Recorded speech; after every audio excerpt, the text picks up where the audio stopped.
This is Attica, the loveliest part of Greece. In the luminous landscape with its sparse olive groves and woods and the clean lines of bare mountains, the golden age of ancient Athens gave birth to the greatest works of art. Later, the medieval Christian empire of Byzantium continued the Greek tradition of measure and fitness of purpose, harmoniously blending the classical forms with new elements derived from Rome and the Near East. Alongside the remains of famous pagan temples, the countryside is dotted with small churches less known to the average visitor, but exquisite in design and proportion. Their architecture is a superbly balanced system of domes and vaults. On the interior walls, unknown artists have told the timeless story of the Christian gospel in pictorial form. Finest of these Byzantine churches in Greece is Dafnie. On the ruins of an ancient temple to Apollo destroyed by the barbarian invasions, the early Christians founded a monastery. In the 6th century, under Emperor Justinian, it was fortified by strong walls. Later, during the religious conflicts of the Eastern Church, the monastery was abandoned and left in ruins. In the 11th century, a new church was erected in honor of the Virgin of the Golden Laurels. This is Dafnie. Fragments of sculptured marble recall the earlier pagan occupants of this site. A crusader's emblem is a remnant of Frankish rule. The walls were once resplendent with multicolored marble up to the level of the mosaics. In their startling boldness of conception, in their superb use of space, line, and color, and in their expert craftsmanship, these are magnificent works of art which foreshadow most of the development of modern painting. Dominating all the rest is the great figure of Christ the All-Powerful. In this huge medallion, the Byzantine artist has portrayed the supreme ruler and judge of mankind.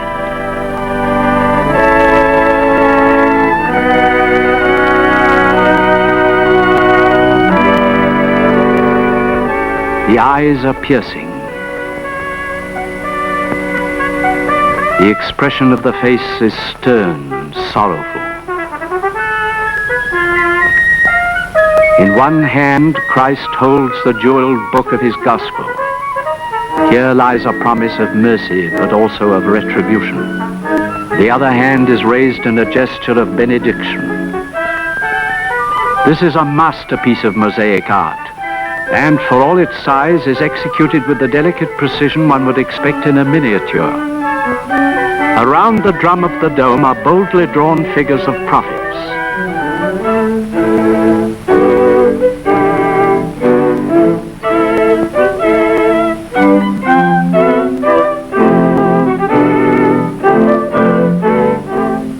Isaiah, Elisha,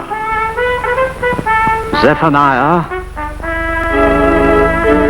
and Malachi are like ancient Greek philosophers. Solomon, David,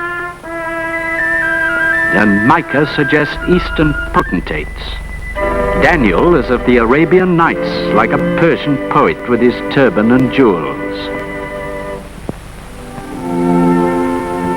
Joachim and Anna are praying for a child. It is springtime. Joachim receives the message from the angel. Your prayer has been heard. The birth of the Virgin takes place in the luxurious apartment where Anna is lying on a couch like a Byzantine empress, served by her ladies in waiting.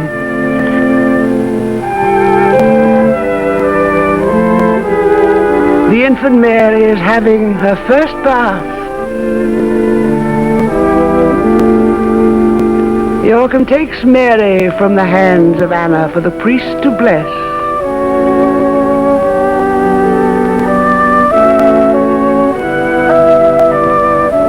They are joined by a procession of young girls. Mary is received by the priest.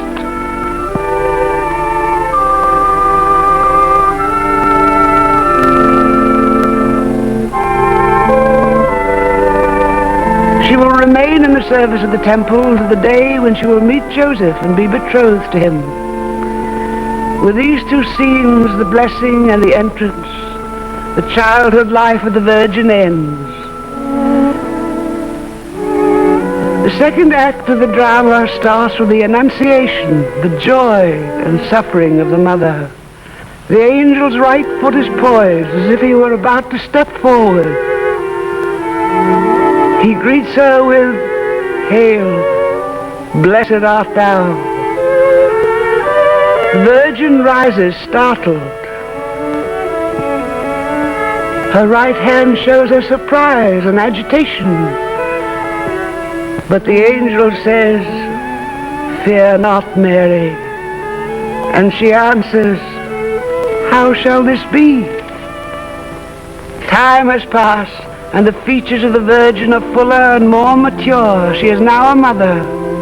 With her is the infant Jesus in his swaddling clothes. The beasts keep them company in the stable, while around is the pastoral scene described in the Gospel of Luke.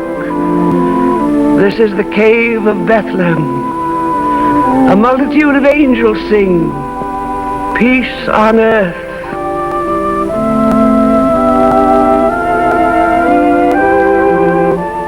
The shepherds wear the tunics and cloaks which shepherds still wear in the mountains of Attica today. The landscape is dotted with shrubs and small trees. Black goats and white sheep drink at a stream. The pastoral description of the Nativity according to the simple story of St. Luke is rounded out by St. Matthew's account of the adoration of the Magi. Glittering eastern kings arrive at Mary's home.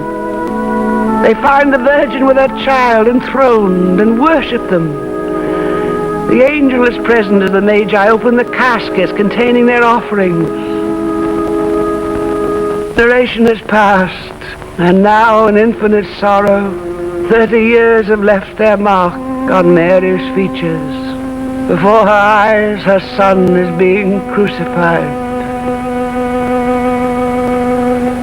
And yet at this moment of a mother's supreme anguish, she remains upright. She is the queen of the mortals and the mother of the God who has died for their salvation.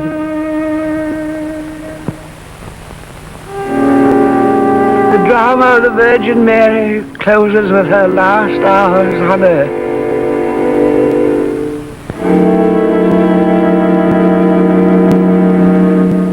Around her stand the apostles who will transmit the light of Christianity. Their successors shall bring the new religion and the civilization of Byzantium to the far corners of the ancient world. And what is this civilization?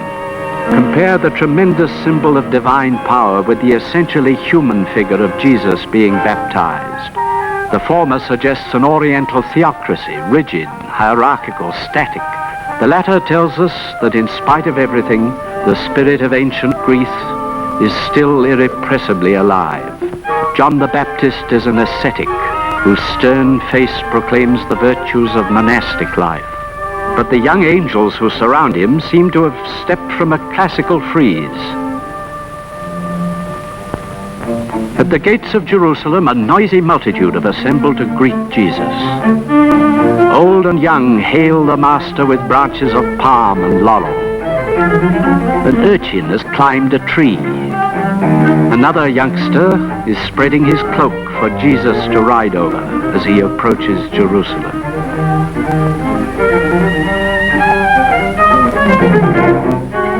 He gazes at the city of David and prophesies its destruction. And they will raze thee to the ground, and thy sons in thee, and they will not leave stone upon stone. Jesus gives the example of humility to his disciples. He is washing their feet. Peter hesitates. If you refuse, you have no part with me. And Peter, with sudden change of mind, answers, if it be thus, then my feet and my hands and my head do you wash, Master. Only fragments of the mosaic of the Last Supper had been saved. The piercing eyes of Jesus say, I say unto you that one of you will betray me. Led by Judas, a group of scribes and Pharisees with armed soldiers arrived to seize Jesus. Several apostles are ready to resist. Lord, shall we smite with the sword? Peter does not wait and is about to cut off the ear of the unfortunate servant of the high priest. Jesus tells them to lower their arms, for all they that take the sword shall perish by the sword. Judas advances to give the kiss of betrayal. His portrait reveals him as treachery incarnate. But there is no bitterness in the gentle face of Jesus as he says, Judas, betrayest thou the Son of Man with a kiss? The mosaic of the crucifixion follows the stark lines of ancient Greek tragedy.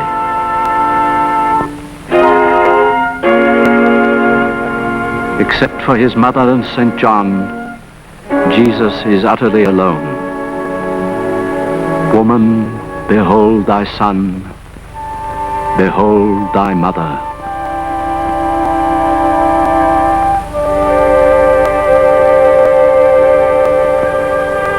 The artist has pictured the resurrection in heroic manner according to a Byzantine tradition. Cross in hand, Christ tramples down the gates of hell. Death under his conquering feet resembles one of the river gods placed in the angles of ancient Greek pediments.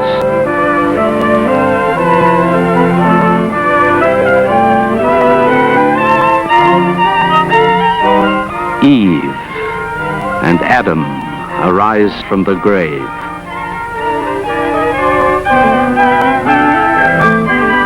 Next to them are David and Solomon, John the Baptist and the kings of Judea. Behind closed doors, the disciples are gathered. Thomas has heard that Jesus has been seen by the others, but will not believe it. He says, except I shall see in his hands the print of the nails, and put my fingers in the print of the nails, and thrust my finger in his side, I will not believe. Reach hither thy finger, and behold my hands, and reach hither thy hand, and thrust it in my side, and be not faithless, but believing. Blessed are they that have not seen, and yet have believed. In the mosaic of the Transfiguration, the disciples behold a dazzling radiance. There appeared unto them Moses and Elisha talking with him. And his face did shine as the sun, and his raiment was as white as the light. The ancient worship of sunlight has become the worship of the spiritual light of the Christian religion. From the far corners of the earth, an army of saints advanced toward the light of a new faith. Saint Sergius and Saint Estratius, Saint Bacchus and Saint Akindanos. From the far east, the prophet Zechariah, the two Saint Gregories, and the high priest Aaron. It is a cloud of witnesses, all proclaiming the testimony is true. With their wings spread open, the archangels Michael and Gabriel accompany the Virgin of the golden laurels as she ascends to reign everlastingly. Hail! The Lord is with thee. Blessed art thou among women,